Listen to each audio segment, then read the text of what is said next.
Assalamualaikum warahmatullahi wabarakatuh. Saya Winari Rahayu dari KBIT Mutiara Insan Bendosari, Sukoharjo, Jawa Tengah. Saya akan memperkenalkan strategi pembelajaran yang saya beri nama Simapur. Apa itu Simapur? Simapur merupakan strategi pembelajaran ramah anak masa pandemi yang mana meliputi persiapan, pembagian materi, pemantauan, eksplorasi dan elaborasi, dan juga penilaian.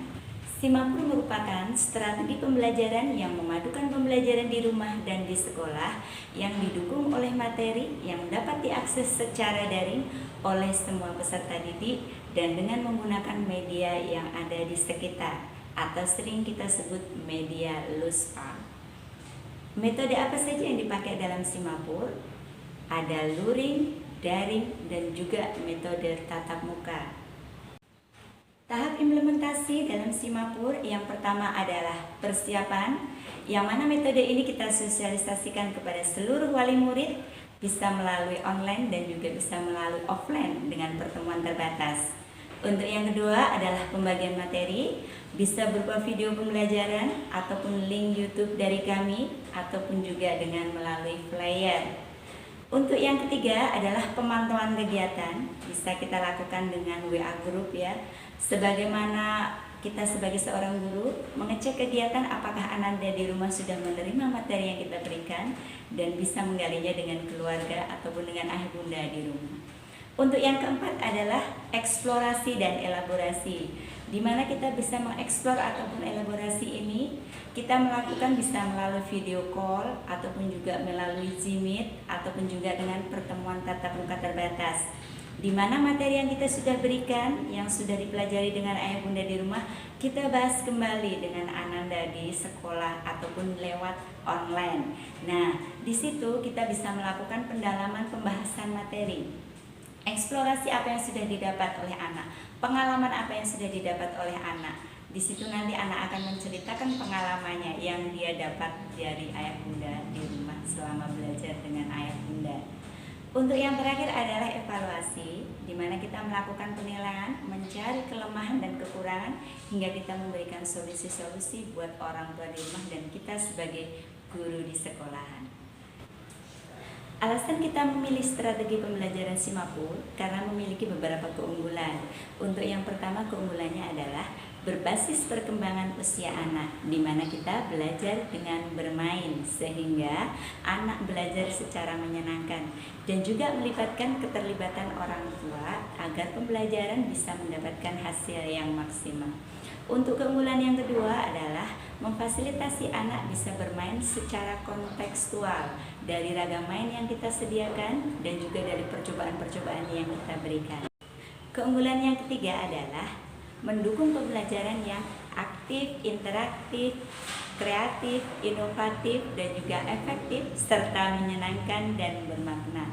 Untuk yang terakhir, interaksi guru dan anak bisa lebih efektif dan efisien baik melalui online maupun melalui offline. Dampak dari implementasi penggunaan Simapur adalah untuk yang pertama, peningkatan pada keaktifan orang tua mengirimkan hasil karya belajar Ananda di rumah.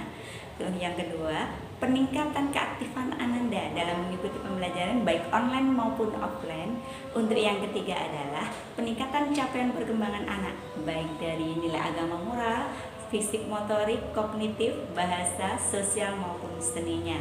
Selain itu juga ada peningkatan dari sikap spiritual anak, sikap sosial anak, pengetahuan anak, dan juga keterampilan anak.